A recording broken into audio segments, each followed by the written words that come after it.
Okay, I'm good. All right. So, yeah. So I'm going to have some questions for you guys. Mind you, because of the length of the lesson, you're going to have to really be short. So if you want to start talking about the birds and the bees, you might want to cut that short. Or some past experience. I just need you just to answer the question. That is it. Okay? All right, so at the title it says where are the 10 words or the 10 commandments? Where is that located? Now, mind you, huh? They need a mic. I don't. Exodus chapter 20. Exodus 20, everybody? Deuteronomy. Okay, so first occurrence of the 10 Deborahs. The very first place you read about the 10 Deborahs is where? Huh? I want to make sure we hear this clearly. Exodus 20. Exodus 20. Everyone's in agreement. Hallelujah. Who's not in agreement? Okay. All right. Keep that in mind. Remember that piece that we made that piece? Isn't there something that resembles the Ten Commandments? I believe it's in Jubilees. I believe it was given to Noah. It's something that resembles the Ten Commandments. Mm-hmm. Yeah, they do go over it. Okay. But I want to make sure everyone knows when the very first occurrence is, because that's going to be very key to this whole lesson. The very first time, the 10 words. The very first time.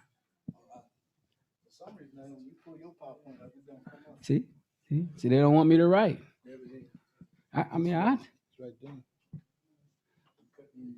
Yeah, but see, it goes through that. All right. Well, we'll just I'll slow walk it. No problem. All right. So we'll go ahead and get started. So now we know about the rules, right?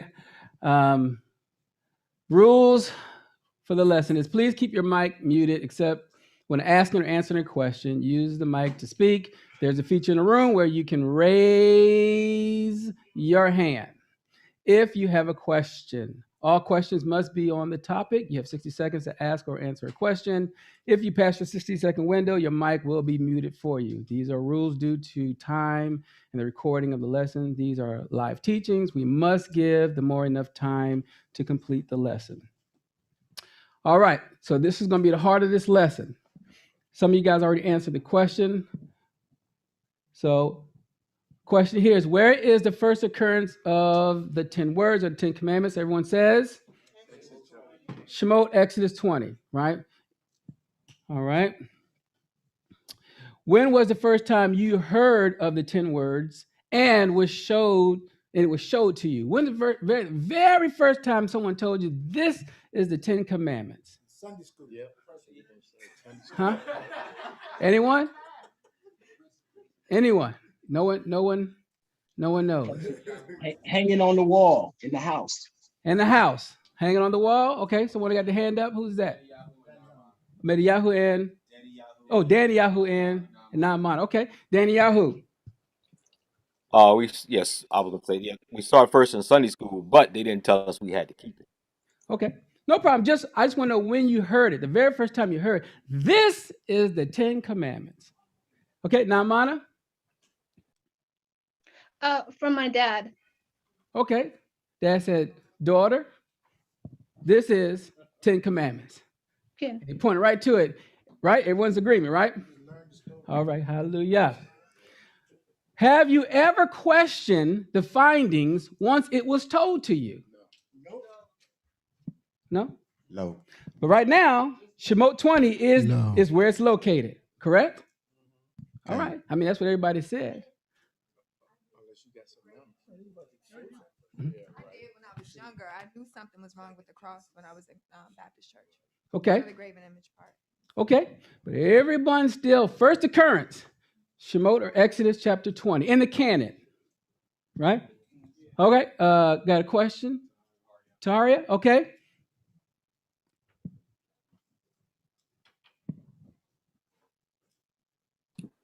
Charleston Heston, Moreh. Charleston Heston. Got it. The movie said it all. That's right. You saw Moses That nice bright white hair. Okay, right. got it. Got it. So I want you to see something because it's going to be very challenging today. It's gonna shift some thoughts today. Go ahead. I went to Catholic school, so Uh-huh. I heard it from the nuns or the priests. Okay. Yeah. Okay. Who? Namana. Okay. Slika Moreh, isn't the Ten Commandments in both Deuteronomy and Exodus? Right. First occurrence. I need first occurrence. Toda. All right. Anyone else? I had it first in this walk. First in the walk. Yeah, my dad taught us that. What? Yes. I'm glad you got him on recording. All right. Keep that in mind. Yes. Yeah, got it. You got to put the whole name. What was the title of the bread? You got to do that. All right. Here we go. How confident are you that the place you were shown was correct? Yeah, how confident you are? Shemot, Exodus 20, is it? There's no other form. Is that it? How many of you guys are 100% correct? Just because I had this up here, things done changed. No. We know you up to something. Okay. All right. All right, no worries. All right, so let me give you an example. You've heard this phrase before. Cleanliness is Next to godliness. And what scripture is that? It's not. No?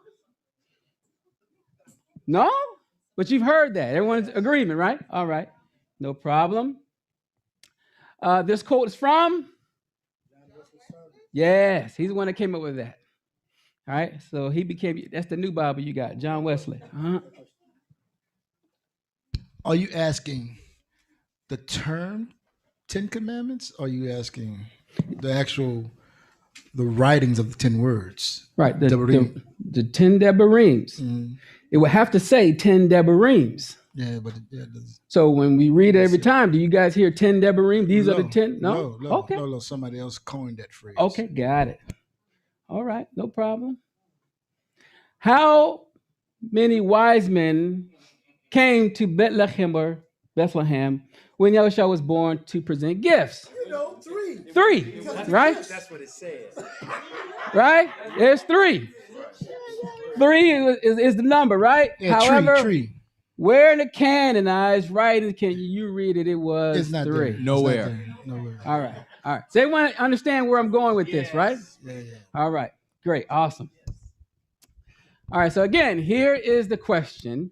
Where can you find the 10 words and know that they are truly the 10 words that you have been studying? And we're going to see throughout this whole point of this exercise that we're going to do is there's a whole message in the 10 words. That's what we're going to talk about today. But we need to figure out why are they messing this all up? Or who's messing it up? If it's messed up, because right now everybody in the room said, and online, Exodus 20. Shemot 20. Right? Everyone is agreement. Okay, hallelujah. Except with For Catholics right now. change, Catholics Got it. change. All right, so if you believe that they are all found in Shemot or Exodus 20, then I have a challenge for you today, because that's what we're going to do. If you however, you want to see a view that has been overlooked, I want to show you in Scripture things that has been missing in many teachings. All right, so for the sake of time, because I was going to do some Hebrew, I was going to do like the whole thing, but the more I started adding, the longer the lesson started getting, and I decided that wouldn't be a good thing to do. So we'll do a couple of them, and then you guys can do it on your own. All right, so number 1. You want to read this? All right, awesome. Wadaber Elohim et kol hadaberim ha'ele lemor. Okay, now in this here, I was going to go over a lot of syntax and things like that, but for the sake of time, I won't do that. But just can anyone just kind of, and I know you guys are familiar with King James, right? So it says, okay, so why the bear, right? So this one here says, so put the wa for an example to the back burner for just a minute. The yod, the dalet, bet, and the resh, right? It says, and he will speak. Okay, who the yod makes it he.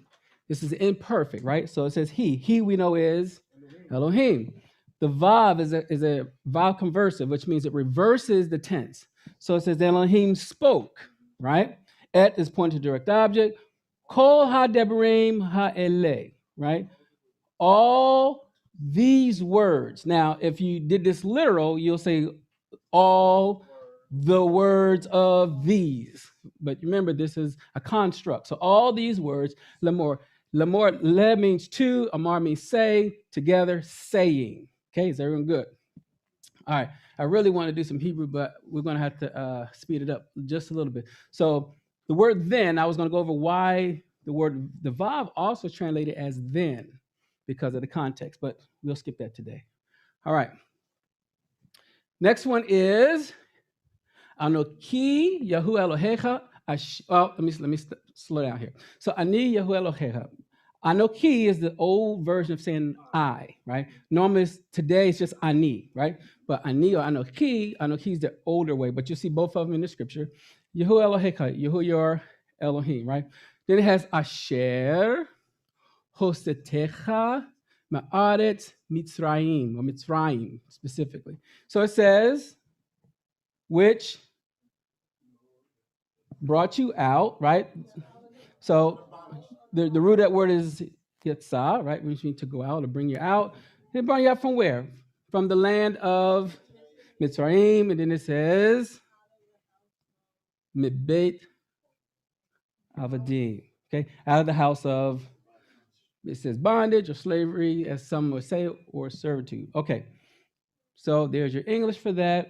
We'll keep going. I'm going to speed this up really fast. All right, so Lo yehi elecha Elohim acharim im, or all panai. Now, anyone remembers this here? So, and you will, to you. Okay, lecha means for you or to you, know, akare, other Elohim, all panai. What's that means? Okay, before my face. All right, great. Then y'all see that, and then you got some more. And I'll go ahead and do this here. All right, no worries. All right, so that's way too much. Got it. All right, so look at the Anglit, or the English here in 20 verse 4.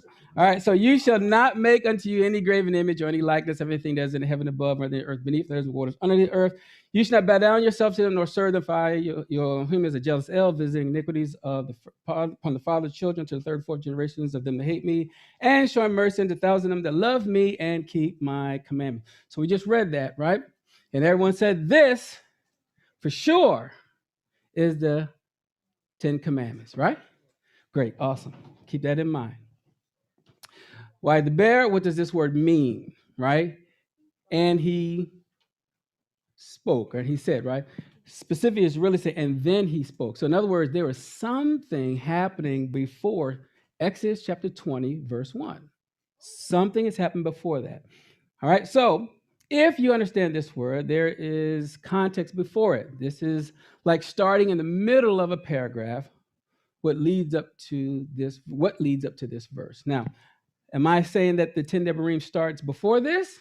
How many people believe now the 10 Devarim starts before this?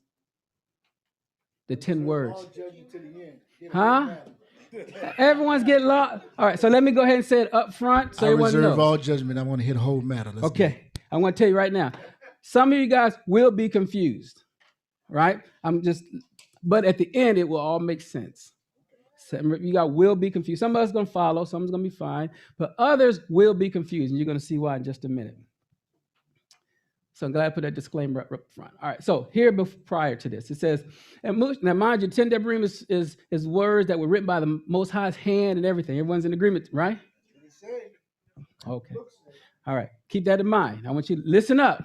So it says, verse 7, and Moshe came and called for the elders of the people and laid before their faces all these words which Yahuah commanded him. What words? Before he wrote it on stone? Well, he had to say it to him when he was up in the clouds, right? Okay, so he's up top. He talks to them. He comes down. He tells the people something, right? So he coming back to go tell them 10 commandments? No, he told them to get themselves prepared.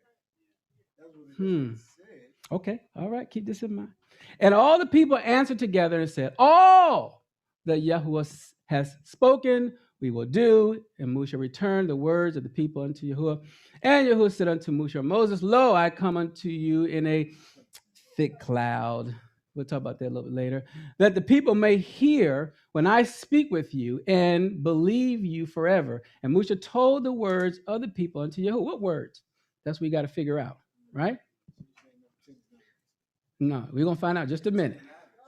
I don't know who anyone's talking. I can't hear nobody. Okay, great.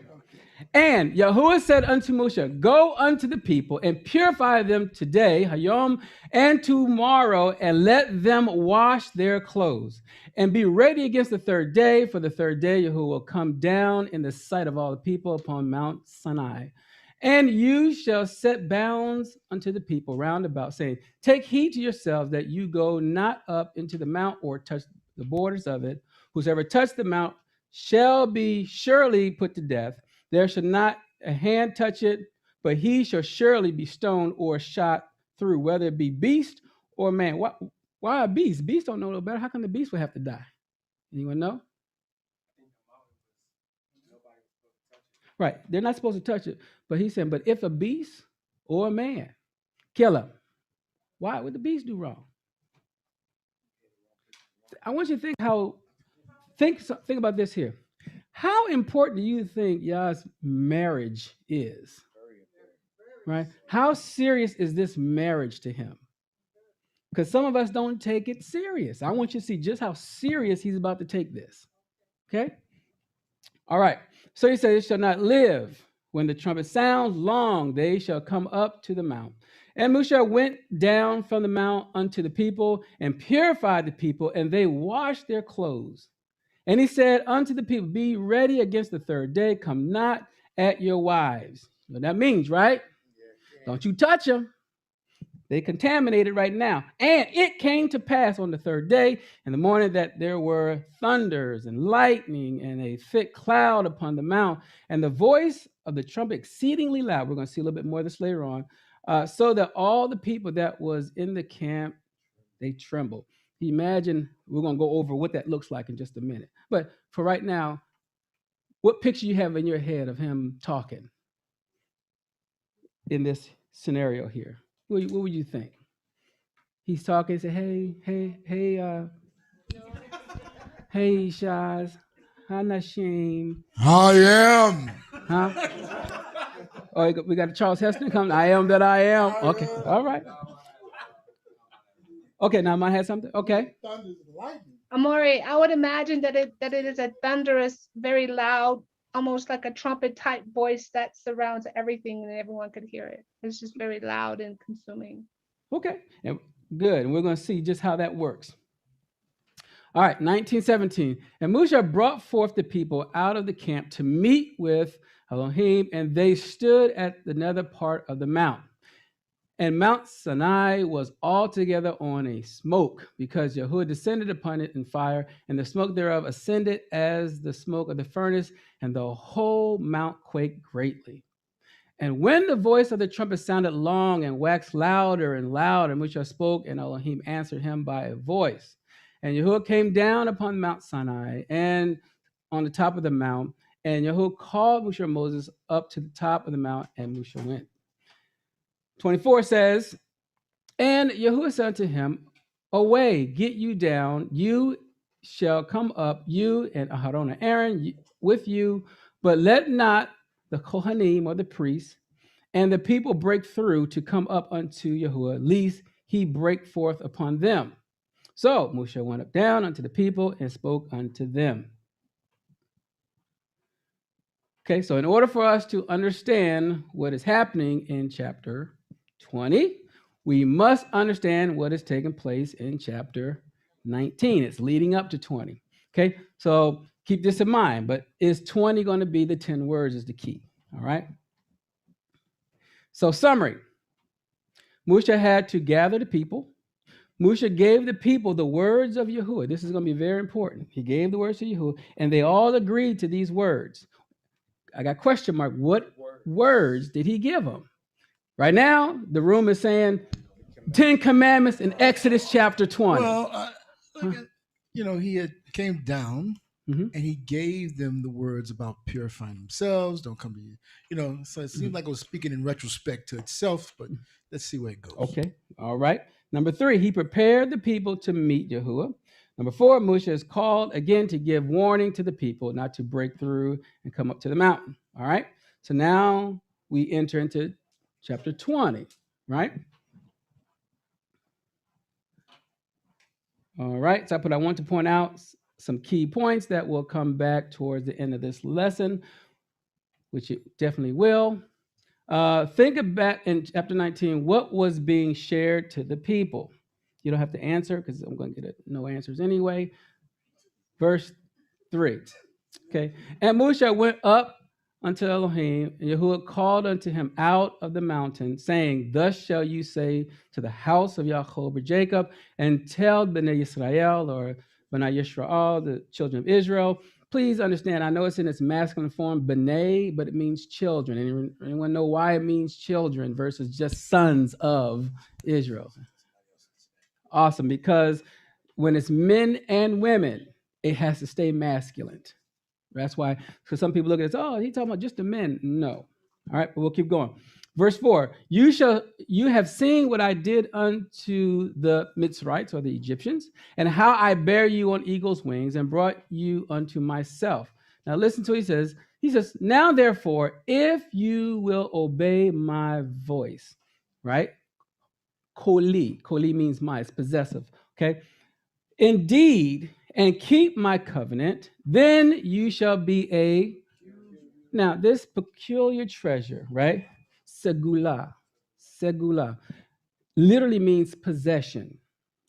Okay, so first you see, he says, to my voice, if you listen to my voice, you'll be a possession to.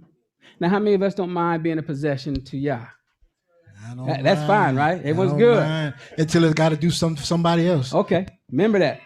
Now, so he says, okay, but unto me, above all people, for the earth is mine. Okay, so remember, obey what word?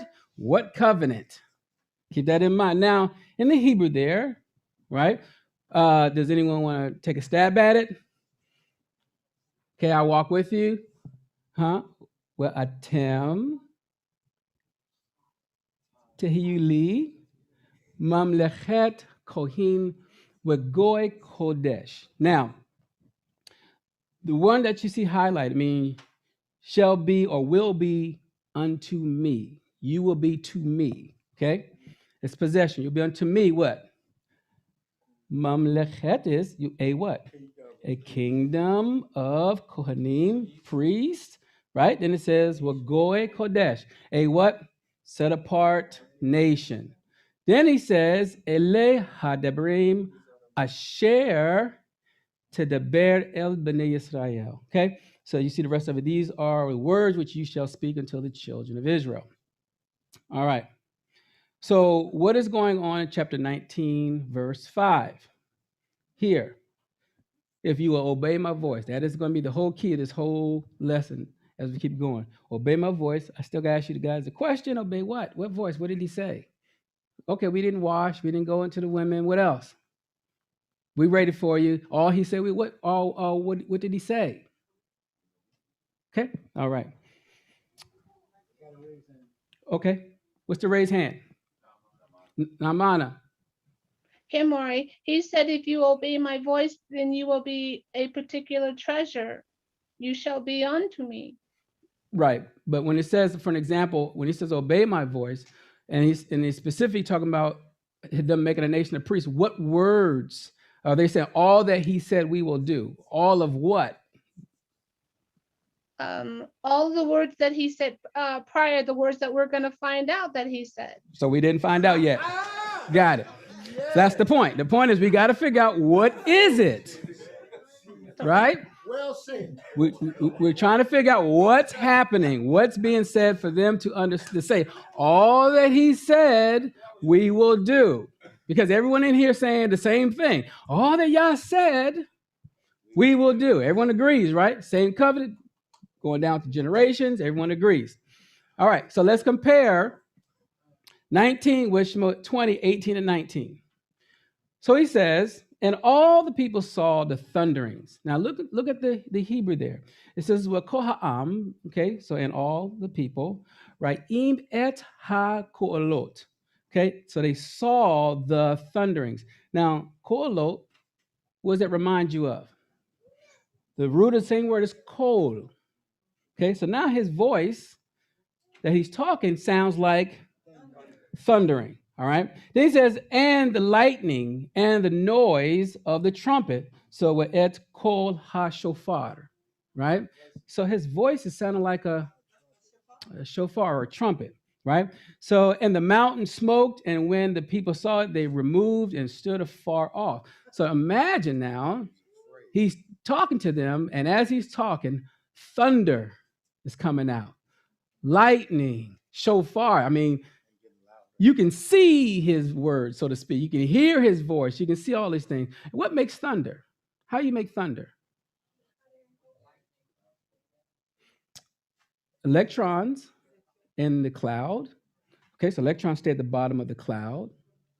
And the protons from the earth, they come together to make the thunder, right? So I was going to do a little video about, could you imagine this figuratively, what's happening on how to come together? You know, in other words, this wedding is having a blast, okay? There's things happening in the atmosphere there. The Melachim, the host of heaven was there. Remember, we went over that when we did the Torah portion. There's a lot going on at this mount.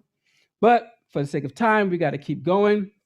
And they said unto Moshe, speak with us, and we will hear. But let not Elohim speak with us, lest we die. Moshe said unto the people, fear not, for Moshe is come to prove you. Oh, okay. So, and fear not, for Elohim is come to prove you, that his fear may be before your face, that you sin. Now, all of this he's doing because I don't want you to sin. I'm doing all of this so that you remember what you saw, right? They all were scared, and they were like, hey, Moses, listen, can we talk? How about you talk to him, and whatever he say, we'll listen to you, right? Did that happen? Absolutely not, right? All right. Couple of things. This whole thing is a wedding, everybody recalls, right? Everyone agrees? Yeah. All right. So we saw that you'll be a peculiar treasure. The bride is the treasure, right? So everyone here agrees that bride is a... Okay. All right. Shemot 21:22. If men strive and hurt a woman with a child so that her fruit departs from her, and yet no mischief follow, he shall be surely punished according as the woman's, what's the word for husband? Baal. Don't get that messed up with, oh my gosh, that's the deity Baal. See, here we go. Baal literally means husband, master, owner. Okay? So he says, will lay upon him, and he shall pay as the judges determine. Now, ladies, gentlemen, first, both of us. First is both. Now, we all agreed here just a minute ago that we all here was the bride to the Most High. My possession, yes, he can have me. He can possess that. He is the one, right? Everyone agreed to that. Yeah.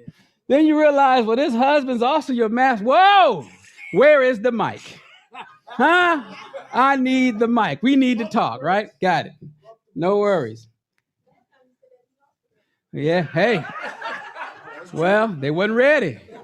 They wasn't ready. Now, Isaiah 54 verse 5 says, for your maker is your husband, right? So, but my point I want you to see is the root of that word is Baal, right? Yahuah of hosts is his name, and your redeemer, the Chodesh Israel, Elohi Kol Haaretz Yikareu. Now, anyone know what that means here? Set apart Israel, okay. The Elohim of the whole earth is he called, or really since it's imperfect, and he will be called. Okay? He will be called. So anyway, Yirmiyahu 31:32. Not according to the covenant that I made with their fathers in the day I took them out of the hand by the hand to bring them out of the land of Mitzrayim, which my covenant they broke, although I was a Baalti, right? Okay, my right possessive unto them, saith Yahuah. So again, when this happens, they become a possession. Okay, that's all I'm simply stating for right now. But they shall also, the bride should be considered what to the Ish? A treasure. That's the part I want you to see, a treasure, not trash, a treasure. Got it? All right, so we'll keep going. All right, so Yisrael, the people of Israel, is asking Moshe or Moses to have Yahuah speak to them. Why? Terrified. They're scared. They're like, what, man, that's a rough Elohim. Could you imagine that? Now, let me put my disclaimer up. I'm not saying that because that Elohim started giving out thunder, lightning, and cracking in his house, that means that's the husband's job. Now, see, y'all did it. So when you talk to him, shut up. That's not what I'm saying. If you say it loud enough, you might get some smoke out your mouth. So I'm simply stating, that's not what I'm saying here. So we clear, right? They weren't good. I don't want to say, see, I saw it. I saw it on the slide. You see what he said? You get on my nerve. I'm coming with lightning and thunder. All right, so that's not what I'm saying. All right, got it. All right, so it says, and the people stood far off. Okay, and Moshe and Moses drew near unto the thick darkness where Elohim was. And Yahuah said unto Moshe and Moses, thus you shall say unto Bnei Yisrael, or Bnei Yisrael, you have seen that I have talked with you from heaven, right? So after this, Moshe listens to the people, and then the story continues. So we're going to jump down to 31. Mind you, did you hear anything about the commandments yet? No? Okay. So don't worry, we're going to still go in between 19 and 24, just to see if we find something. Now, if you guys know about it, let me know. Everyone's familiar with it? So we're going to jump to 31, but we're going to go back to 24 and some other places. But have you found 10 Debrims from 19 to let's say 30? Has anyone found it? No?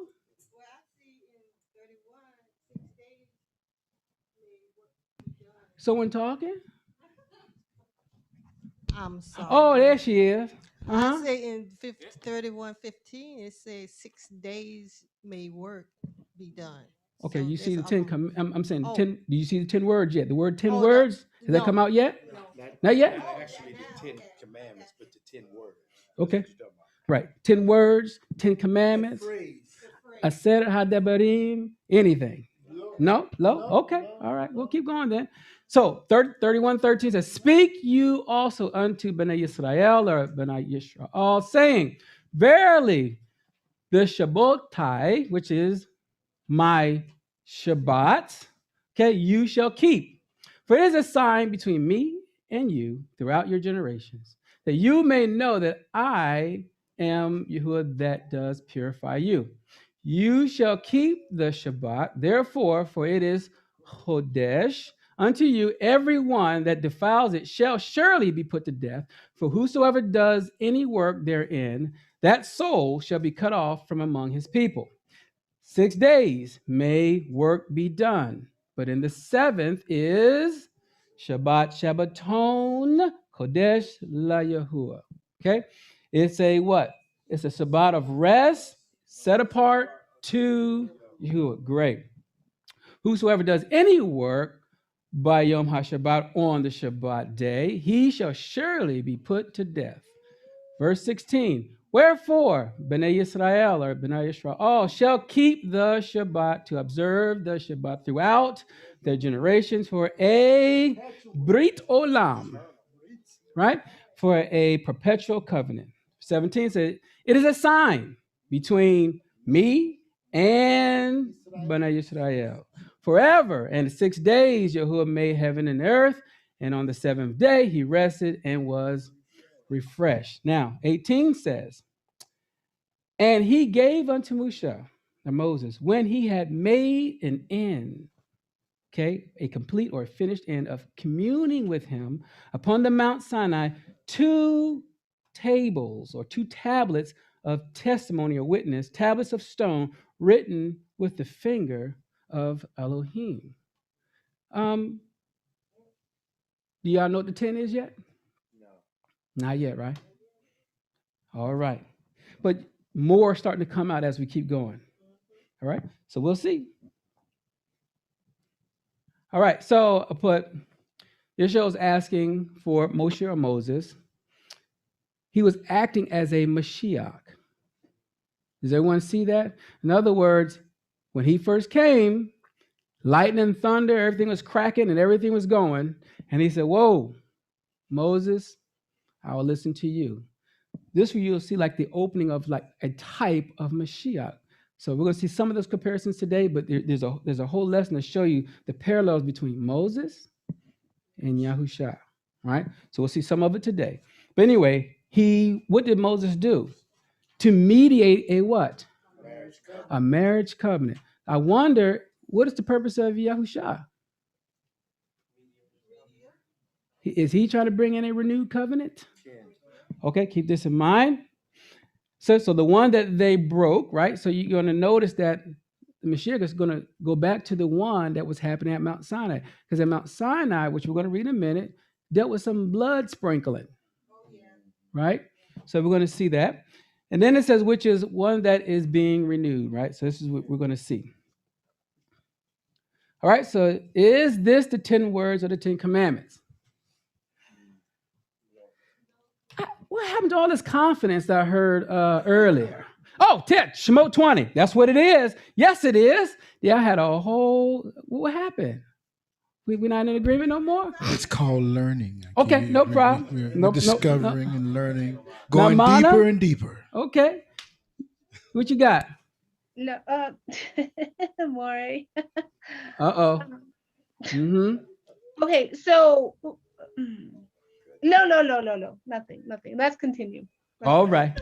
She wants you to put her hand back down. Well said. Got it. All right, we're going to keep going. All right, 31:18. So remember, we already read that. So in verse 18, it states that the commandments were finished and the tablets of the witness or testimony was given to Moses. When you read 19 through chapter 31, thus far you have heard nothing within the text that says Aseret HaDebarim, right? You haven't seen that yet. However, what you read are 3 things. You read about commandments, judgments, and ordinances. That's what you have so far. Okay? So take note that when Elohim finished speaking with Moses, he gave him 2 tablets. Also, take note that you still may not know what was written on these tablets. Okay? By the finger of Yahuah. So we should, however, know that Moshe or Moses went up to the mountain, which we read in 2021. So we should also add now 24, 1 through 8, because 24, 1 through 8 goes with chapter 19. Okay? So is everyone with me so far? So 24 says, and he said unto Moshe and Moses, come up unto the mount, you and Aharon and Aaron, Nadab and Abihu, and 70 elders of Israel, and worship you far off. And Moses alone shall come near Yahuah, but they shall not come nigh, neither shall the people go up with him. Verse 3, and Moshe came and told the people all the words of Yahuah. Now we read that in 19, we're reading it over here. He told them all the words of Yahuah and all the judgments. What? I didn't hear judgments before. Okay, now all the judgments, and all the people answered with one voice and said, all the words which Yahuah has said, we will do. Now look what he does next. And Moshe wrote all the words of Yahuah. What is this? What is this right here? Now, remember, he wrote his fingers what he needed him, but what is this then? Anyone? No? We're going to hold on to their thoughts.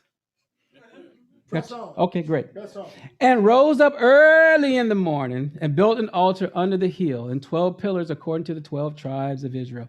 And he sent young men of Bnei Israel or Bnei Israel, which offered burnt offerings and sacrificed peace offerings, oxen unto Yahuah. And Moshe took half of the blood and put it in the basin, and half of the blood he sprinkled on the altar. Now listen to 7 and 8. He says, and he took Sefer Habrit, the book of the covenant, okay, Sefer Habrit, and read it in the audience of the people.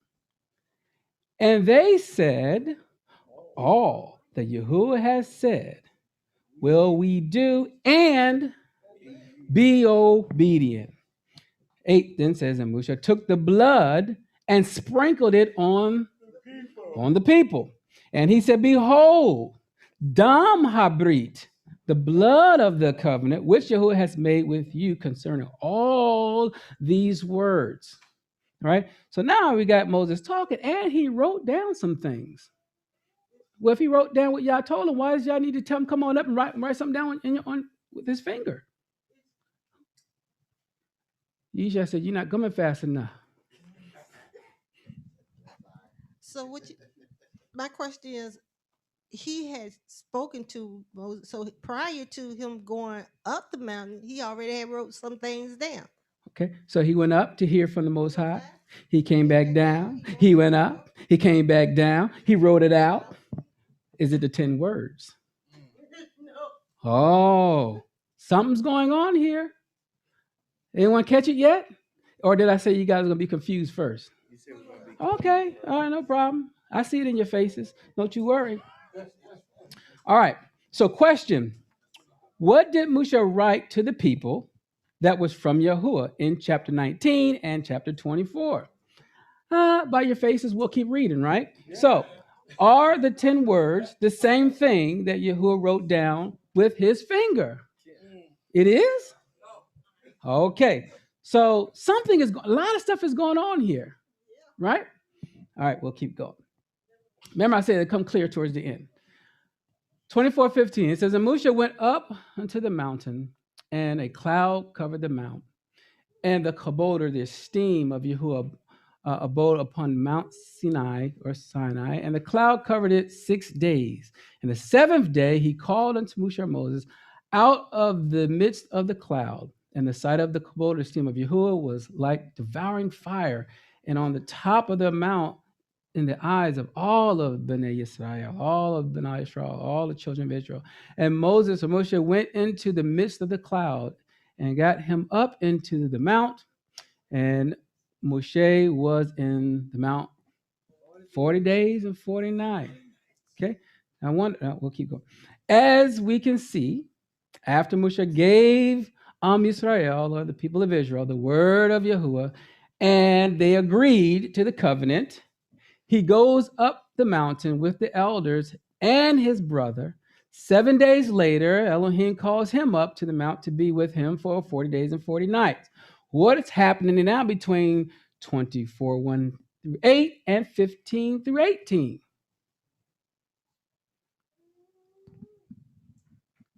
You want to answer that question? You had something prior. I'm going to try to answer that question. It might not be right, but to me, it looked like they were betrothed first.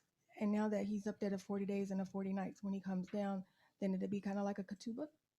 Close. Not mana. Shalom, Moreh. Shalom. It seems like a lot of information is being shared, but we still don't know what exactly gave to Moshe. We still don't know what absolutely what's going on. Right. So you remember my statement was, in the end, you're going to find out. I won't leave you hanging to trying to figure this out. But right now it's going to start off a little confusing because I want everyone to see what's happening here. Put yourself at this time period. A lot of stuff is going on. But we're reading things as though we done got it from, some said the Catholic Church, some said from church, some said I read it, some said from Moreh Lamadyahu. I'm just going by what I'm hearing. Don't let him do that to you. Nah, I'm just messing with him. Okay. Charleston Heston. We had a lot of people. Okay. Remember all that. All right. Now, to be fair, even myself, I don't want us to make sure that all of a sudden this is something I always knew. No. We're all growing in his word and learning together. Okay? All right. 24:12. He says, and Yahuah said unto Moses, come out to me into the mount and be there, and I will give you tables of stone. Listen, and which I have written, the word here written, katavti, right? Katavti, that I have written, that you may teach them. Okay, now the reason this is highlighted is to show you got tables of stone, you got the instructions, you got commandments, and then you have a ketubah. Okay, this is the root word for ketubah. I'll show you it. Well, I guess I can show you now. All right, so Daniel chapter 9, verse 11 says, yea, all Yashral or Israel have transgressed your law, even by departing, that they might not obey your voice. He's been asking them to do it the whole time, right? He says, therefore, the curse is poured upon us, and the oath that is written, the word written is ketubah. Okay, was written in the law of Moses, the servants of Elohim, because we have sinned against him. The point of this portion here is to say, in the ketubah, what else is in there? Okay, in the ketubah, you got your laws. That means that there are some things that if you violate, that's in the ketubah. So we can't have this thing, well, Father, I don't like that one. It's whatever he says. We all said all that. Now I know you said you all specifically didn't say that, right? But as the generations come, we all are inheriting the same understanding, right? So within a ketubah, it has to have the pros and the cons, the good things and the bad things. Why? Because it helps what? The marriage. Just how serious he is with his marriage. Now, mind you, after he do all this, now he about to, we won't go over it today, but what he dine with them, eat with them, they sell him nice, crystal clear, all this good stuff. Now he's having a blast. They're having a feast, right? Because they all said he would do it. He's like, I got an obedient bride. Okay.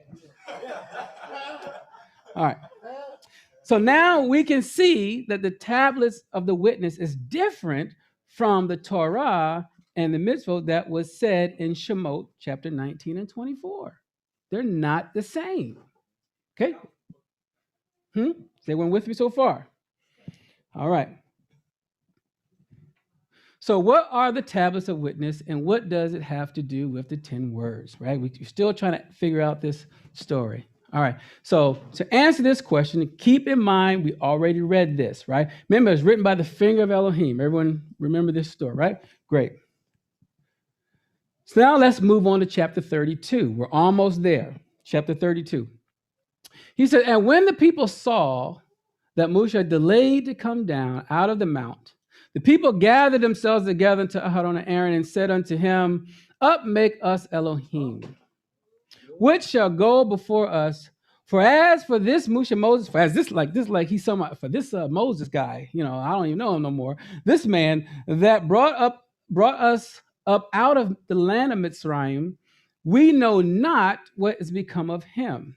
And Aharon said unto them, break off the golden earrings, which are in the ears of your wives, the women, the sons, and your daughters, and bring them unto me. Break them off. Then he says, and all the people broke the golden earrings which were in their ears and brought them unto Aaron. And he received them at their hand and fashioned it with a graven tool. After he had made it a molten calf, or specifically this means a metal calf. But then it says, and said, what did he say? Ele. What is Ele? These, plural, these are your Elohim, O Israel, which brought you up out of the land of Mitzrayim. These, right? Not ze, not one, not zot, not feminine, ele, these. plural. Okay, is everyone with me so far? Okay. Now, 32 verse 5, he says, and when Aaron saw it, he built an altar before it, and Aaron made proclamation and said, tomorrow is the feast of who? Oh, man, we got some things I made. We're about to have a feast of Yahuah. This is going to be our Elohim here. Is everyone with me so far? All right. And they rose up early on the morrow and offered burnt offerings and brought peace offerings. And the people sat down to eat and to drink and rose up to play. They did what? It's time to play.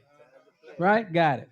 While Moses was with Yahuah, Aharon, and Yashua ben Yisrael was building a golden calf.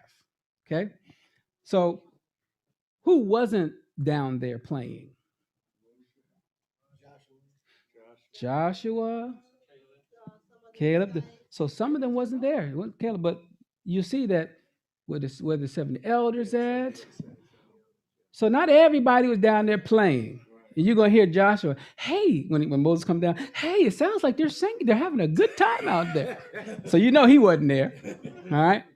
All right. So anyway, we'll see later on. So it said, and Yahuah said unto Moses, or Moshe, go get you down, for your people, which you brought out of the land of Mitzrayim, have corrupted themselves. Now they done switched up. I don't even like you.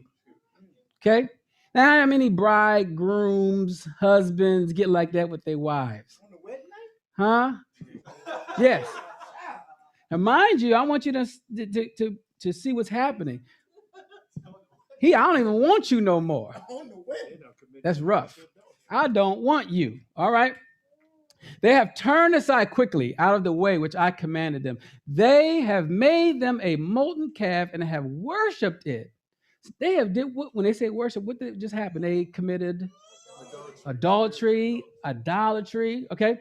And have sacrificed thereunto and said, these, Ele, be our Elohim. Oh, that's right, which have brought you up out of the land of Mitzrayim. And Yahuah said unto Moshe, I have seen this people, and behold, it is a stiff-necked people. Now, be honest, how many of us are still a little stiff-necked? Right? We still have it, right? Some of us, when things are going smooth, man, your neck is loose as a goose, right? But the minute things don't go your way, how many? They right on up. I wish they would. I wish I would, right? Okay, got it. Now, 10 says, now therefore let me alone, that my wrath may wax hot against them. So now he's like, wait a minute. Leave me alone so I can think about this. And this thing is about to wax even hotter, right? And that I may consume them, and I will make of you a great nation. Why is Yahuah upset? Huh? They're breaking the covenant. Oh, okay. You said, cuz? They're breaking the covenant. They're breaking the covenant, right? Okay. Now, Mana, you had something different? Okay, well, Moreh, I mean, this is his bride. And okay, his bride has absolutely betrayed him. Right? Mm-hmm. I know. You know, we're trying to get to the wedding feast, and she has committed an abomination. Get to the wedding feast. It was at the wedding. They're already there. At the wedding feast. Excuse me. Them on the night of. Right. Oh, thank you, Ken. So you can see why they call them. They became a whore, right? We'll see why that's important in this lesson today. I know none of us is there, so you have no one's offended, right? When I say the word whore, because if you are, that means you feel like, are you talking about me? All right, so no, everyone's good, right? Oh, thank you, Father. All right, now, so he is a jealous El, right? He loves his Isha. Okay, he created a wife for himself. So you can imagine, I created this bride for myself, just like in Adam. I was going to tie in all this, but we'll do that in a future time. He made a bride or created one for himself, for them to be in his house with another woman at the bottom of the house. Right? Here it is. This is my mountain, right? As you read earlier in Shemot, right? This is my mountain. This is where it is. And they're down there trying to get another one. Is there a problem with this? Okay. Oh, yeah. Here you go, y'all. All right. 3-11. He says, and Moshe besought Yahuah. So here it is. Moses like, look, let me see if I can talk to Yah for you guys. Okay. This is like a Mashiach you want, right? Everyone understand where we're going with this. This is a Mashiach you want. Oh, Yahuah said, Yahuah, why does your wrath wax hot against your people? How calm has he got to be to say that? Okay. Which you have, now mind you, he ain't been down there yet, because when he sees it, he gets hot, right? Oh, what's wrong, y'all? What's going on? Right? All right. Which you have brought forth out of the land of Mitzrayim in a great power and with a mighty hand. Wherefore should the Mitzrites or the Egyptians speak and say, for mischief did he bring them out to slay them in the mountains and to consume them from the face of the earth. Turn from your fierce wrath and repent or relent of this evil against your people. Remember Abraham, Yitzchak, and Yisrael, your servants, to whom you swore by your own self. I'm going to put this on you now. And said unto them, I will multiply your seed as the stars of Shemaim or heaven, and all this land that I have spoken of will I give unto your seed, and they shall inherit it forever. And Yahuah relented of the evil which he thought to do unto his people. What a good mediator. Okay? Because you're going to need another mediator, which we believe in now, to do the same thing. Because sometimes we keep doing over, like we didn't learn nothing. Over. No. Oh, you can imagine him on the right hand of the Father right now. Yeah, there's that Lamad again. Yeah, please talk to him. Listen, he don't mean that. Right? Now, just not me. Now, y'all put yourselves in there. Y'all know what y'all did. Uh-huh. Yeah. I know. I just know the Mashiach's voice got to be hoarse. You know how many people he got? Hold on, I got one more. Hold on, Father, I don't know what to tell you. Give me some water. But I'm living water. No, I got it. All right. So imagine this over and over again, right? Because we make it personal. So if he's going on your behalf, multiply that by millions and billions of people, right? It's rough. All right. So we'll keep going. Oops. All right. So what has taken place? Okay, adultery was committed on his mountain. Okay, he was ready to cut the covenant and start over with Moses. I don't even want these people no more. Moses reminds you of the covenant made with our forefathers. And that's very important because you remember, he would never break his covenant, right? He said because of his covenant agreement he made with them, he relented, right? Because his word can never come back to him. It can never do that. Okay, so what a good mediator. So now let's see what happens next. So Emusha turned and went down from the mountain, and the two tablets of witness were in his hands, and the tablets were written on both their sides. On one side and on the other were they written. And the tablets were the works of Elohim, and the writing was the writing of Elohim, graven upon the tablets. This it says, and when Yahusha heard the noise, listen, this is Joshua. So when Yahusha heard the noise of the people, and they shouted, he said unto Moses, there is a noise of war in the camp. He don't know what's happening. There's a noise of war. Listen what he said. Well, now, hold on. Let me add my little statement here about the name. Okay, so take note that this name throughout Scripture has represented a righteous person. Because we'll see another place. Yahushua takes Israel into the promised land. Imagine what the next Yahushua is going to do, right? All right. 18 says, and he said, it's not the voice of them shouting for might or for strength, neither the voice of them that cry for being overcome. The noise of them that sing do I hear. He said, and it came to pass as soon as he came nigh unto the camp that he saw the calf and the dancing. And Moses was angry and did what? The same thing. He waxed hot and he cast the tablets out of his hand and broke them beneath the mount. Okay, now, What did Moses break? It wasn't the commandments we finding out. Okay, so we still got to figure what is on this tablet still, huh? It's like you're saying so much, but you had something now, Mana? You realize what's on the tablet? No, you asked what mute. What was No, I was go ahead. saying tablets, but we still don't know what's on the tablets. All right, as I said, you're going to know in just a minute. All right. So he broke what Yahuah wrote with his own finger, right? Remember, Shemot 31:18. It says, should Moshe have broken the tablets? Was that his call to break them tablets? Okay. Remember, angry, but what? Sin not. Okay, it is not the complete instructions of chapter 19 and chapter 24, which we'll see in just a minute. The story continues with the killing of his brethren, about 3,000. Everyone's familiar with the story. After this, something comes next that is really important. Not yet. Look what happens in 32:30. And it came to pass on the morrow that Moshe said unto the people, you have sinned a great sin, and now I will go up unto Yahuah, and peradventure I shall make atonement for your sins. Is there a picture there? Is there a pattern? Who can do that? I thought no one could do that. Right? He's going to make atonement for your sin.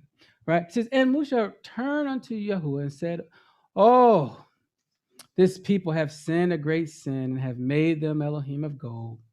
Yet now, if you will forgive their sin, and if not, blot me, I pray you, out of your book which you have sinned. And I told you there is no way on this planet would I ever say those words. I know that's right. Right? Oh, Father, oh, well, I'm here with you. I'm not going nowhere. I don't know what they're doing down there. Kill them. Get them. That's your brother. No. You make me a nation. I don't see me saying something like that. You know what I mean? But again, as a Mashiach, as someone anointed, that's caring about his brothers, right? He's like, man. All right, so now he says, so verse 33 says, and Yahuah said unto Moses, whosoever has sinned against me, him I will blot out my book.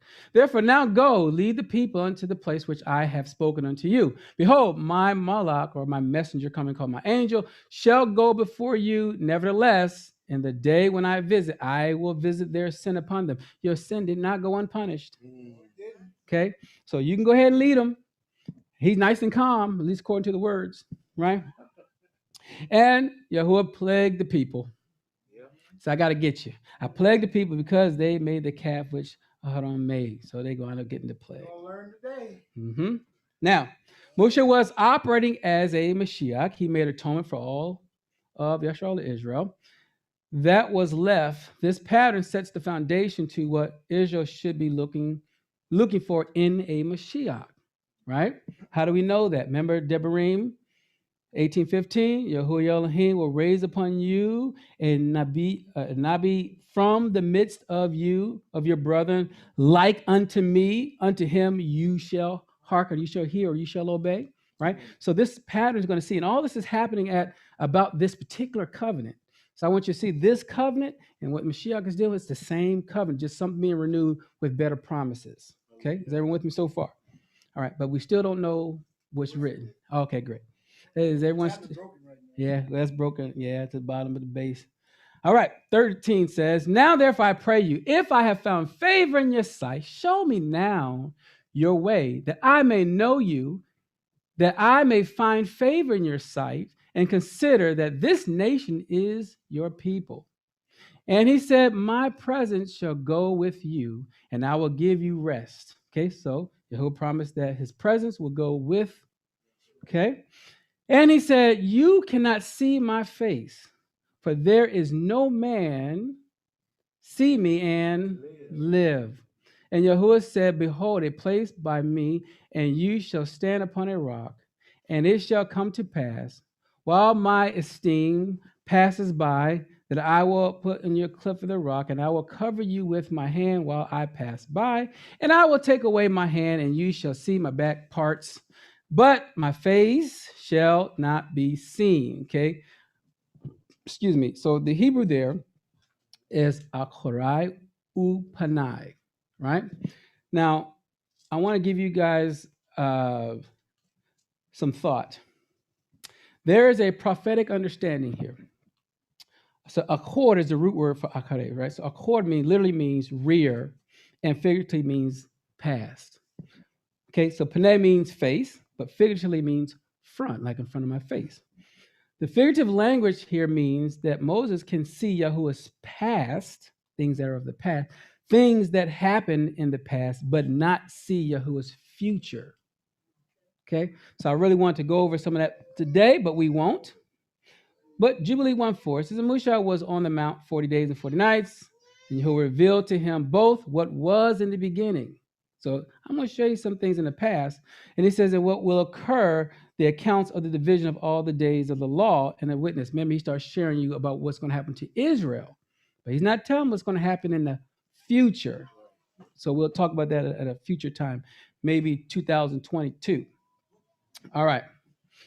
Now, we're almost there. Now we have 34. This is where I needed to get to. All right. So 34:1, listen to it carefully. He says, and Yahuwah said unto Moshe and Moses, hew you 2 tablets of stone, like unto the first. And I will write upon these tablets the words that were in the first tablet, which you broke. So now we're getting somewhere. Now he's going to rewrite what was in the tablet that he had broke, right? All right, so I said, keep in mind 32:16, where it says, in the tablets were the works of Elohim, and the writings was the writings of Elohim graven upon the tablets. All right, so the first tablet was from his work, not just the first engraving, but the carvings of the stone. Now we see Moses will have to work on the stone, okay?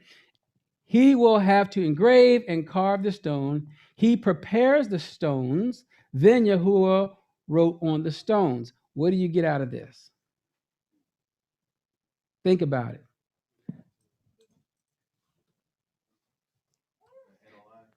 Hand online, go ahead. Lyria? Okay, Lyria, you ready? Yes. Would it be equivalent to what happened with Adam?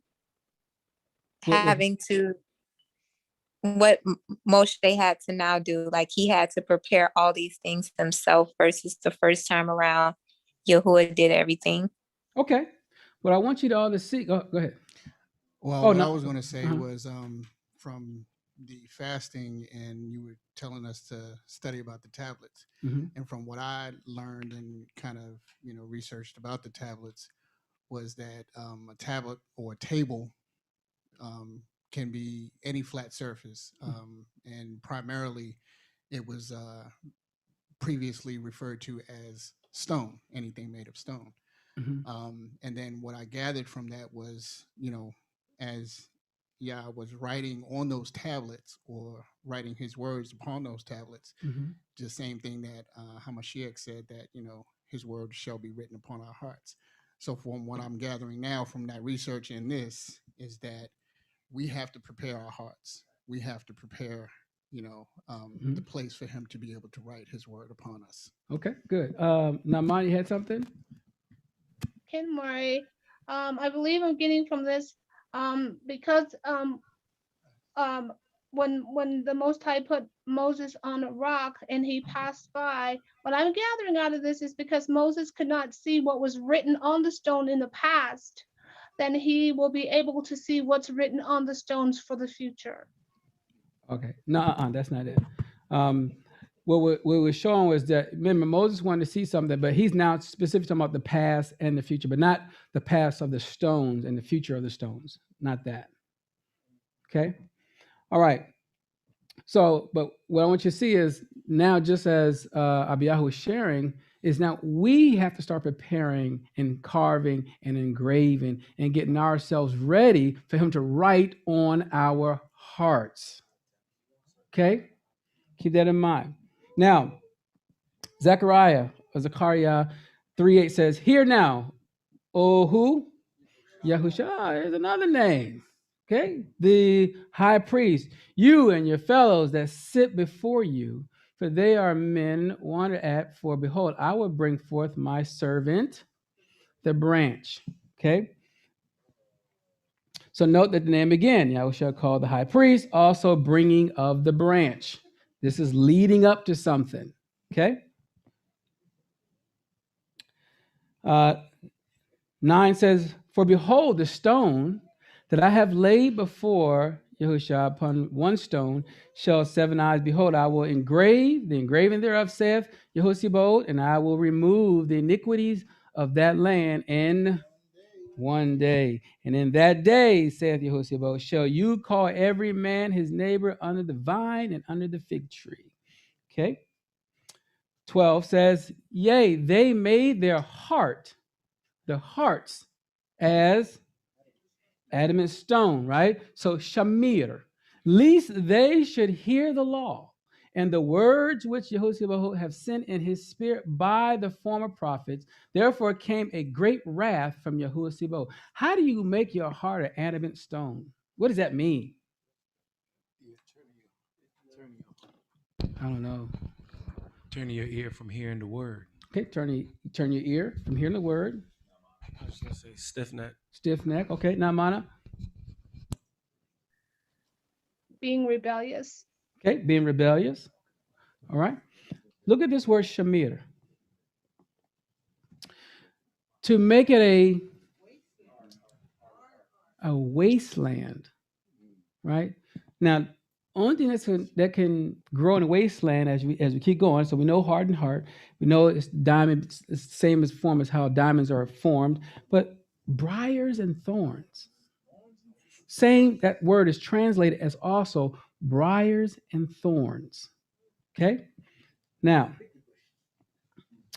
Matthew 13:22, and also they received the seed. The seed can't grow in that, right? But among the thorns is he that hears the word, and then the cares of this world and the deceitfulness of riches chokes the word and becomes unfruitful. So I want you to think about this here, that your heart becomes like this wasteland. The only thing that can grow is thorns and thistles, hardened heart, deceit, unfaithfulness. This is all that can grow. Okay, is everyone with me so far? All right. 13 says, therefore it has come to pass that as he cried and they would not hear, so they cried and I would not hear, saith Yahuwah.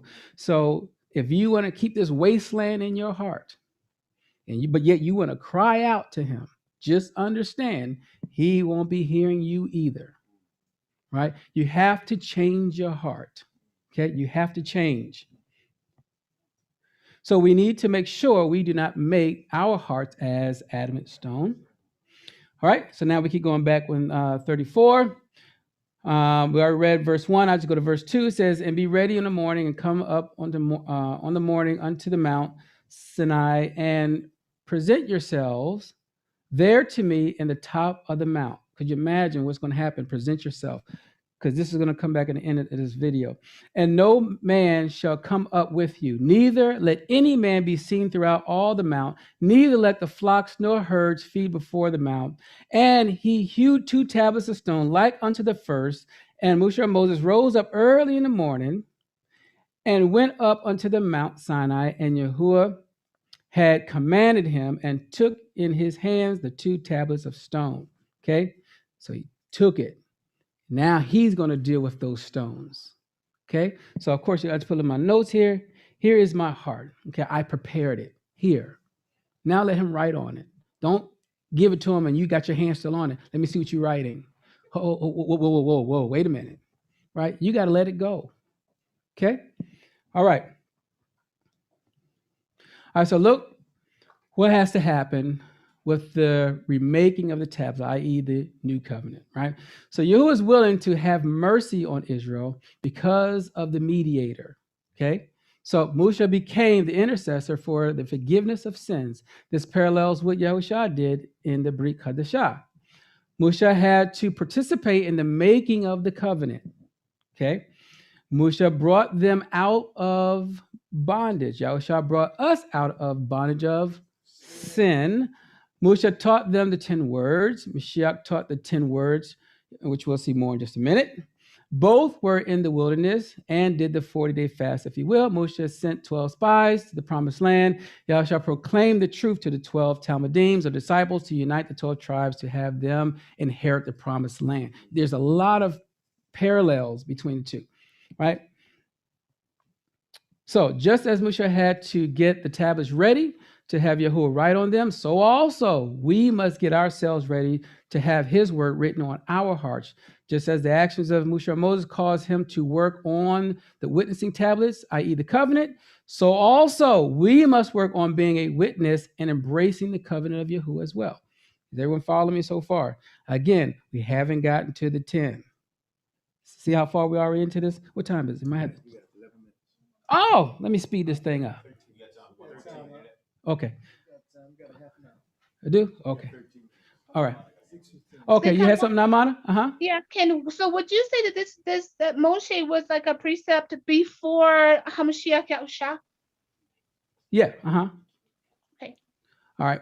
Okay, so Yahuah descended in the cloud and stood with him there and proclaimed the name of Yahuah.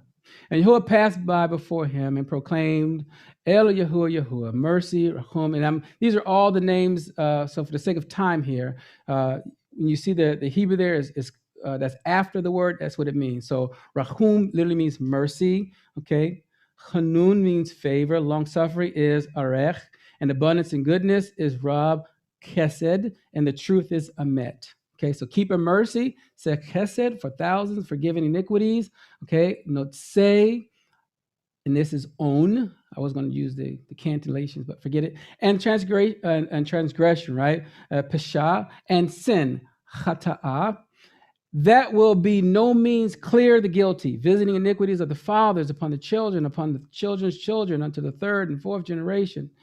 And Moshe made haste and bowed his head towards the earth and worshipped. And he said, if now I have found favor, Chen, in your sight, Adonai, let Adonai pray you, go among us, for it is a stiff-necked people, and pardon our iniquities, okay? Pardon them, and our sins, and take us for your inheritance, okay? So again, this is a really good mediator, okay? All right, so these are the attributes of Elohim, which we just read up top here. All right. So after the breaking through of his covenant, notice that Yahuah begins the restoration process to restore the covenant. Okay. He don't hold his anger and I hold it like, I know we don't do that neither. So I don't even know why I mentioned that. Okay. 34:10. And he said, behold, I make a covenant before your people. I will do marvels such as have not been done in all the earth, nor in any nation, and all the people among which you see the works of Yahuah, for it is terrible thing that I will do with you. Observe you that which I command you this day. Behold, I drive out before you the Amorite, I just said the Amorites, the Canaanites, Hittites, Perizzites, the Hivites, and the Jebusites. Take heed to yourselves, lest you make a covenant with the inhabitants of the land, whither you go, lest it be for a snare in the midst of you, but you shall destroy their altars, break their image, and cut down their groves, okay, their Asheroths. Okay. All right, so note that Yahuah said, observe or obey what I commanded you today. He is about to give the real 10 words. Now we're getting somewhere. Okay, now you guys can wake up. All right. First command. So it says, for you shall worship no other El. For you whose name is jealous is a jealous El. Lest you make a covenant with the inhabitants of the land, and they go a whoring after their Elohim, and do sacrifice unto their Elohim, and one called unto you, eat of this sacrifice. And you take of their daughters unto your sons, and their daughters go a whoring after their Elohim, and make your sons go a whoring after their Elohim. You shall make you no molten Elohims. Okay? So Israel is to have no other mighty ones, and he warns them against idolatry. Remember this just a minute ago, right? They went through this, right? Now, I'm going to tie all this together. First, I'm just giving you the 10, and then we're going to go back to the 10, and I'm going to give you the prophetic understanding of all 10, okay? And then we're finished. All right, second commandment, the Chag Matzot. Wait a minute, the second commandment is the Feast of Unleavened Bread? That's a second commandment? Okay. He says, shall you keep 7 days? You shall eat matzot or unleavened bread. And I command you in the time of the month of Abib, for in the month of Abib you came out of Mitzrayim. Right? So how is that everyone thought that this would be a second commandment? Low, right? All right, we'll see. So his feast is a requirement, Pesach and Matzot, and we will see this in just a minute. I'm just trying to give you the 10 first. The third one, all that opens the matrix is mine. Every firstling among your cattle, whether ox or sheep, that is male, it's italicized because it's been added, all right? But the firstling of the ass, we'll talk about that ass. Man, I had like 5 jokes that just came. Okay, all right. Yeah, forget. We'll talk about it later on. We call it donkey. Okay, all right. Got it. All right. So you shall redeem with a lamb, and if you redeem him not, then shall you break his neck, and all the firstborn of your sons you shall redeem, and none shall appear before me empty. All right. So this talks about the redemption of the firstborn. I wonder how this is going to play out in the end. Okay. These essential for a couple of reasons. Who is called the firstborn? They will be redeemed. All right, so we'll see this when we go back over it really fast towards the end. 34:21 says, 6 days you shall work, but on the 7th day you shall rest. In the earing time and harvest you shall rest. Okay, so we still have to keep the Shabbat. All right, I said this has always been a sign for his people, which you already read. 5th commandment, and you shall observe the feast of weeks, of the first fruit of weeks harvest, and the feast of ingathering at the year's end. Okay, so these 3 observances pointing to something. We're going to talk about what they're going to be pointing to in just a minute. Number 6. Okay, 3 in a year shall all your male children before me before Yahuah Elohim Israel. For I will cast out the nations before you and enlarge your borders. Neither shall any man desire your land when you shall go up to appear before Yahuah Elohim 3 times in a year. All right, so these are the pilgrimages that the males must appear before Yahuah. He will be setting up his leadership and inheritance. He will be enlarging the borders. 7th command.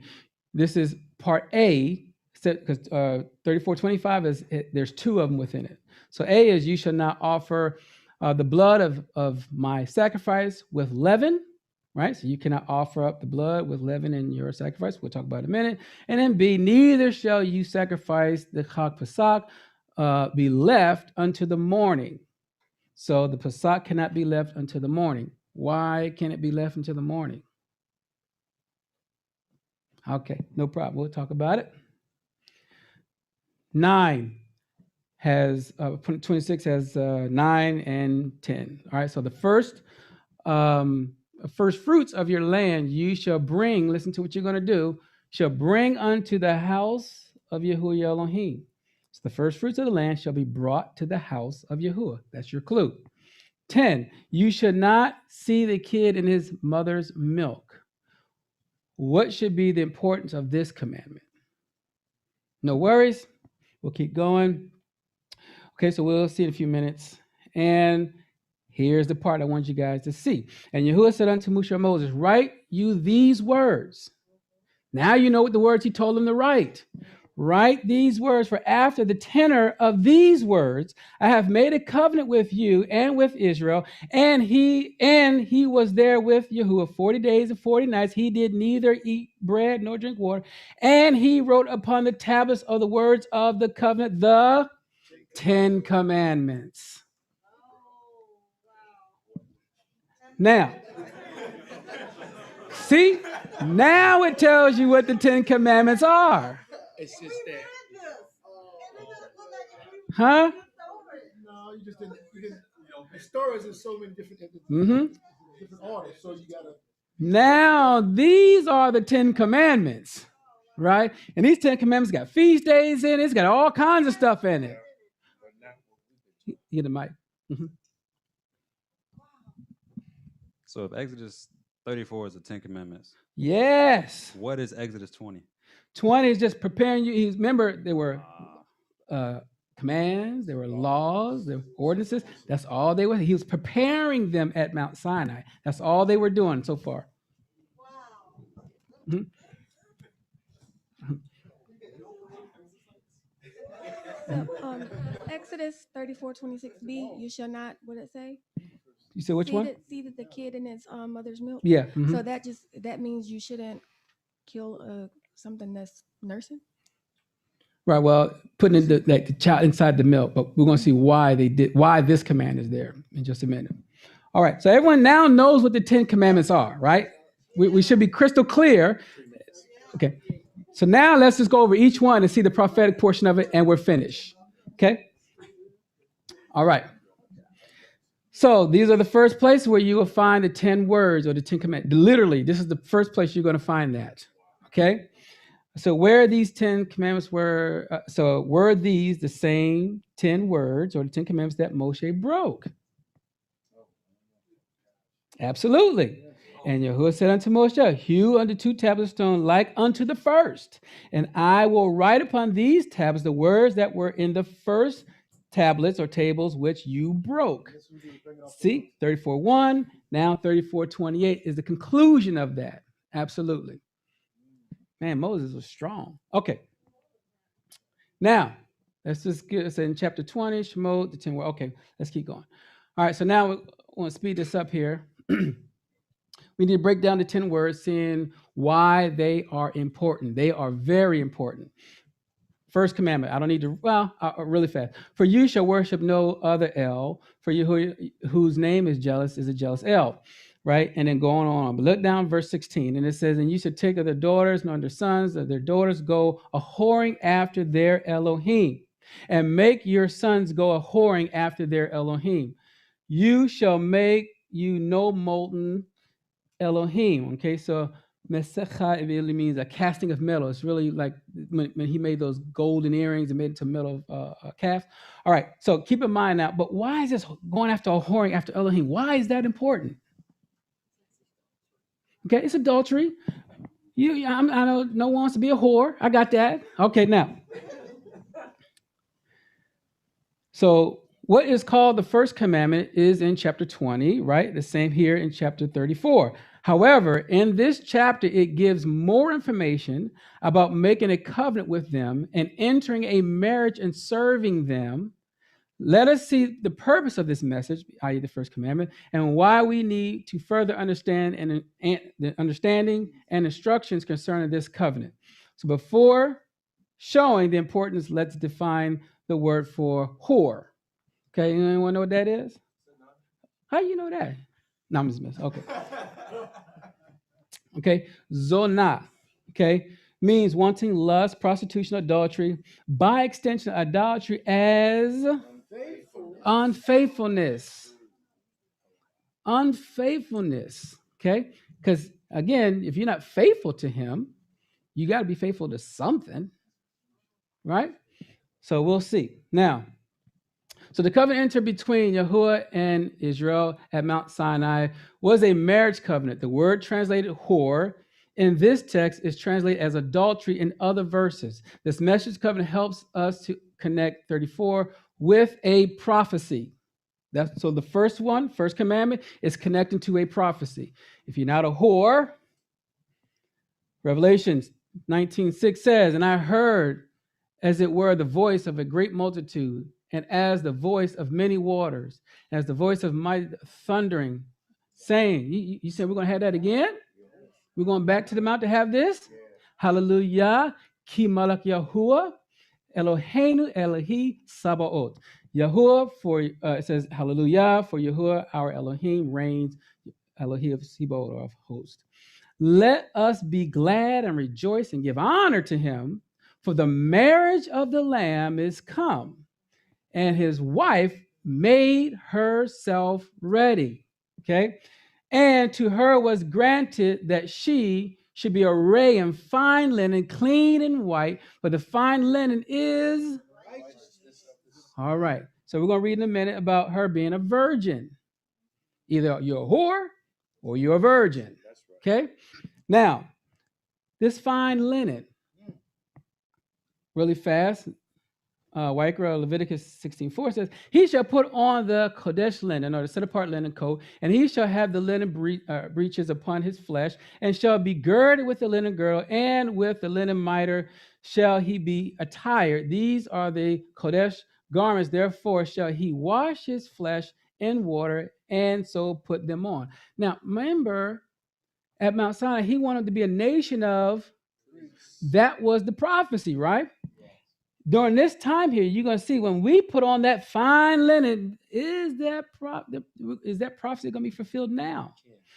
Thing that they broke at Mount Sinai, at Mount Zion, it's going to come back. So you will be a nation of priests at some point, okay? Now, I know some of us call ourselves priests now, things like that, and some of us call ourselves kings now and queens now. I didn't see your kingdom yet, but I understand. There's hope. Yeah, I get it. All right. Verse 9, he said, and he shall say unto thee, right blessed are they which are called into the marriage supper. Because remember, that was a marriage at Mount Sinai. It's going to be a marriage in Zion. All right, the Lamb, and he shall say unto me, these are the true sayings of Elohim. And I fell at his feet to worship him. And he said unto me, see, you do it not. I am your fellow servant and of your brethren that have the witness or the testimony of Yahushua. Worship Elohim. For this witness of Yahushua is the spirit of prophecy. That's the prophecy for commandment number 1. Is everyone with me so far? All right, so we got to keep going here. All right, so Revelations, or Higalut, 4 things should come to mind. Yahuah Elohim reigns. The bride made herself ready for the wedding by being righteous. The priesthood being restored. The prophecy in Shemot chapter 19, right? That's where you read about that. Garments was given, bright and clean, okay? So they have been invited to this wedding. Everyone's trying to be invited, right? I don't know, because some of us want to be invited, but doing some crazy things and still think they're going to be invited. All right, no problem. Okay, the witness of Yahushua is the spirit of prophecy, okay? 2 Corinthians 11:2 says, for I am jealous over you with a righteous jealousy, for I have espoused you to one husband, that I may present you as a chaste virgin to Mashiach. So that's the one that's going to be invited. That's the one that's going to put on the garment. That's the one that's going to be the priest. Okay, this one. Okay, if you're a whore, you just might want to sit down somewhere. Okay, Revelation 14:4 says, these are they which were not defiled with woman, for they are virgins. These are they which follow the Lamb, whichsoever he goes. These were redeemed from among men, being the first fruits unto Lord and to the Lamb. You're going to come back and see that first fruit in just a minute. Remember, we talked about that early in one of the commandments. Okay? So when we put the first commandment together with the prophecy, we can see that if you marry, serve another Elohim, you are called a whore. All right. You cannot be a virgin, okay? But by staying righteous, you have made yourself ready for the wedding. The first commandment helps you to make it back to the marriage covenant that Yahuah is renewing. Okay, so everyone's good so far. All right, let me speed this thing up here. The marriage of the Lamb is the prophetic fulfillment of the first commandment. Second commandment, okay, Chag Matzot, okay, or Feast of Unleavened Bread. Shall you keep 7 days, you shall eat unleavened bread, as I command you in the time of the month of Abib. For in the month of Abib, you came out from Mitzrayim or from Egypt. So how would this commandment help us today, and why keep it? No, you have to answer that. I'll give it to you. 1 Corinthians 5:7-8 says, purge out, therefore, the old. Now, look at the word there. Pleos means, when it says old leaven, the past. Some of us don't know how to get rid of the past. We keep living in it over and over again. And then we throw it in the back of our minds. It's still there, but then it gets reawakened when something triggers it. The past is the past, okay? So you got to get rid of it. So it says, that's what they call leaven, because that little leaven, if it's still there, it leavens the, okay, great. So that you may be a new or renewed lump as you are unleavened. For even Mashiach, our Pesach, is sacrificed for us. Therefore, Let us keep the feast, not with the past, okay? Neither with the leaven of malice and wickedness, but with unleavened bread of sincerity, which means purity, and truth, which is faithfulness, not unfaithful, not with unbelief, because we're going to see that in just a minute. So everyone's good so far. What's malice?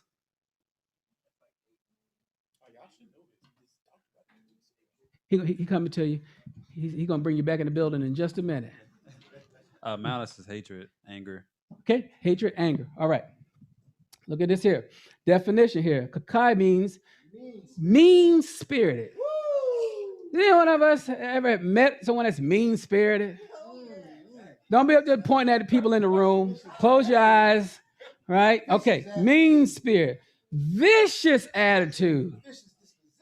Okay? We haven't met no one like that, right? This is just something that you read in ancient like the documents. old church mothers, old missionaries. Mean spirit. This shit, malice, ill will. Someone has an ill will towards you. Okay? Don't do it. I'm telling you, don't do it. Don't have that in your system. All right, the next one is obviously for wickedness. Everyone's pretty familiar with the wickedness here. Paneria, which is a state of condition of a lack of moral or social values. Wickedness, baseness, maliciousness, sinfulness. Okay? Don't be that. All right, get rid of all these things. Keep going. Third commandment. All that opens the matrix is mine. And every firstling among your cattle, whether ox or sheep, that is male. But the first thing of an ass, now the reason I put this on here is hamor, right? Listen to the word means someone that is burdened, stubborn. What else we got here? From the root hamar, which means someone that is fermented. Someone that has some fermentation and boils, foams up. Okay? You acting like a donkey, right? Okay. So my point here is he's letting you know these ones that are coming out, if you're like that first fruit, that donkey, and you're like the firstborn, then hey, get rid of it. You know some of the firstborn where the one that was not the firstborn became the firstborn. Everyone's familiar with those, right? Okay, great. So we'll just keep going. All right. You shall redeem with a lamb, and if you redeem him not, then shall you break his neck. All the firstborn of your sons you shall redeem, and none shall appear before me empty. Romans 9:29 says, for whom he did foreknow, he also did predestine to be conformed to the image of his son, right? Being conformed to the firstborn, the image of his son, that he might be the firstborn among many brethren.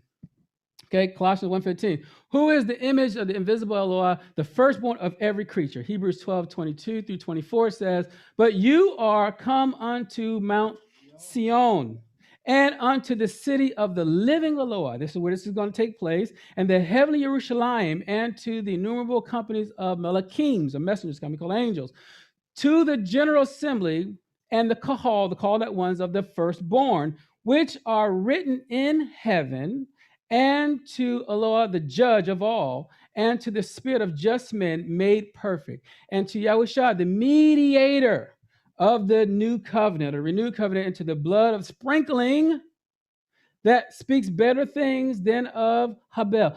Sprinkling of blood. Where did you hear that? At the mount. It's going to come back again. Okay? Keep this in mind. We'll keep going. All right. 24/7. This is where you guys read it. Right? He said he took of the Sefer Habrit, or the Book of the Covenant. He read in the audience of the people, and they said, all they had said we will do and be obedient. And Musha took the blood and sprinkled it upon the people, and he said, behold, the Dam Habrit, the blood covenant, which Yahuah had made with you concerning all these words. Right? So again, this is all going back to this particular covenant. All right, fourth commandment. 6 days shall you work and be done. On the seventh day you shall rest. In the earing time and harvest you shall rest. Your rest is linked to harvesting, right? It's linked to harvesting. Matthew 13:30. Let both grow together until the harvest. Okay? And in the time of harvest, I will say to the reapers, gather you together first the tares, things that had that wasteland heart, right? Gather them up, first tares, and bind them in bundles to burn them, but gather the wheat into my barn.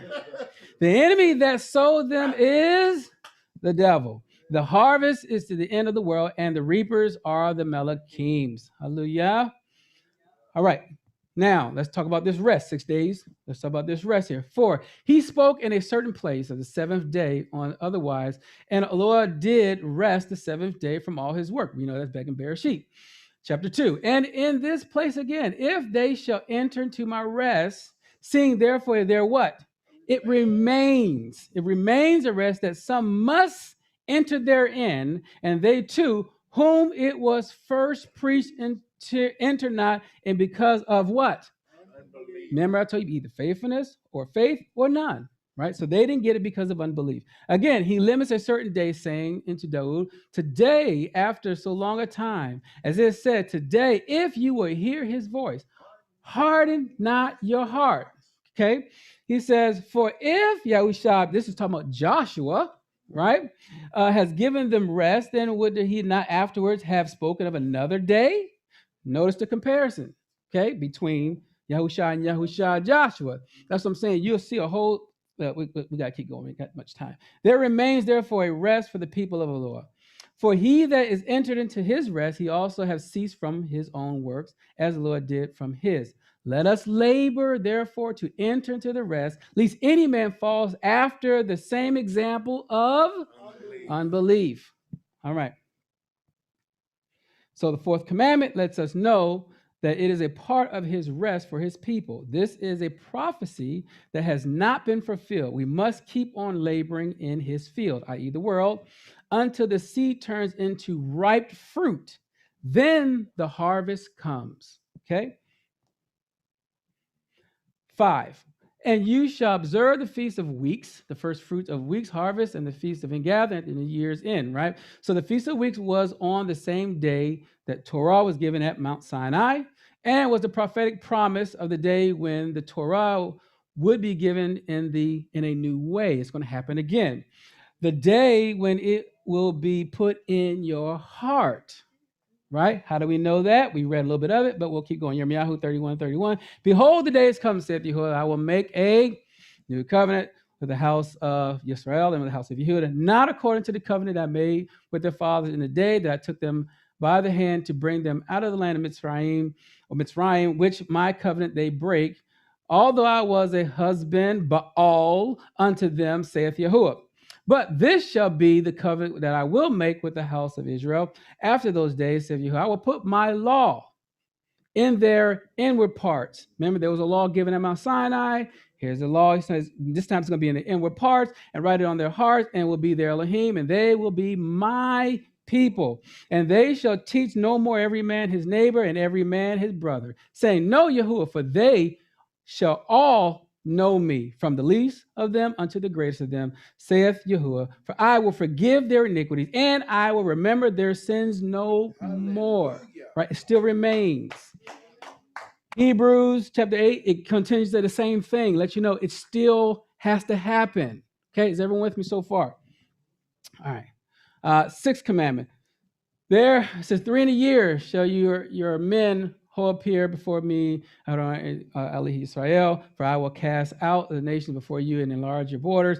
Neither shall any man desire your land when you shall go out and appear before Yahuah Elohim 3 in a year. So what do these 3 feasts represent spiritually? 3 times in a year points to how we should be when we come to his house.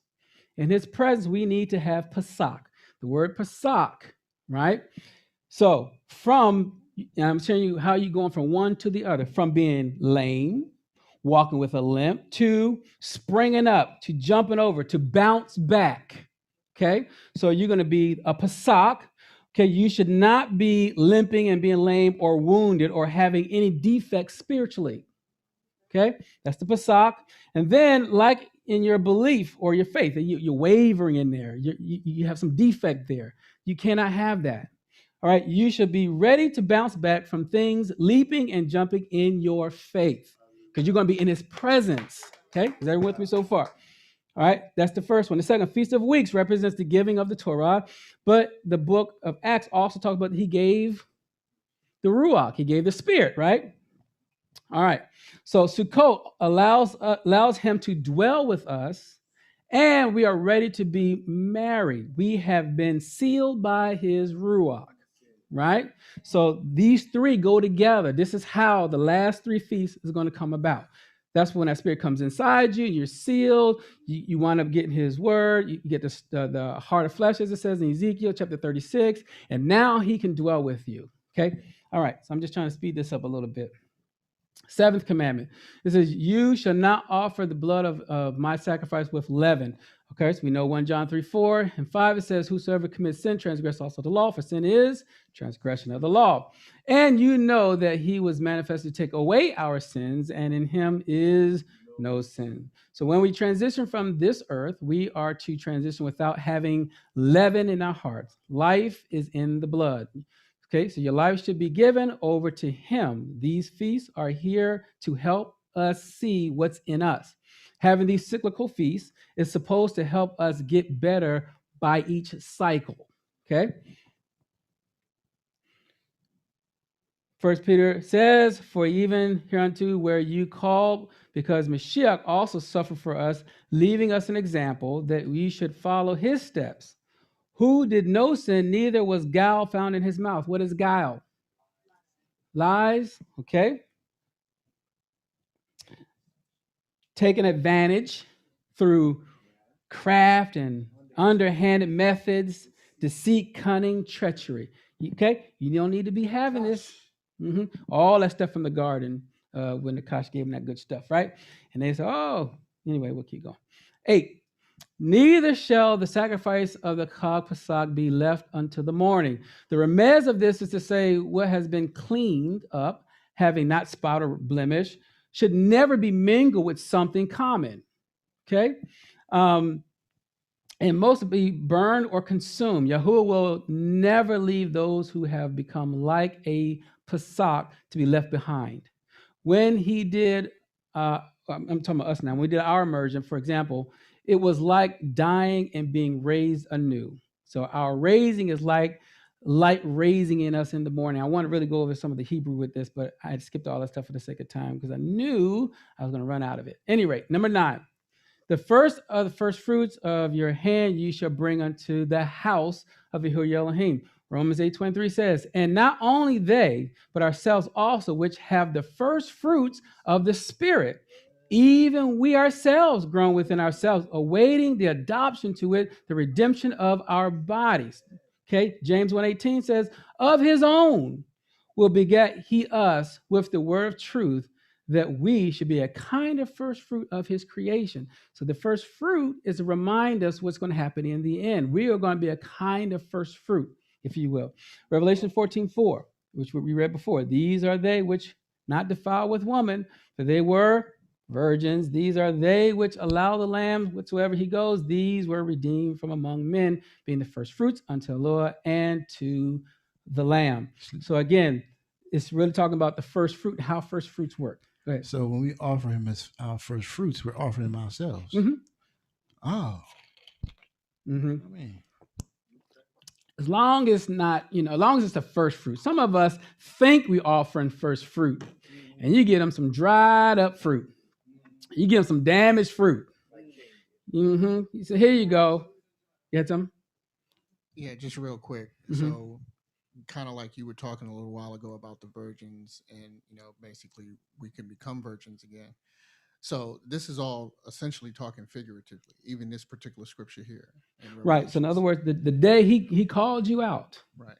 The day you cleaned yourself up, you died one way, came up a new creature, old things have passed away. You became something.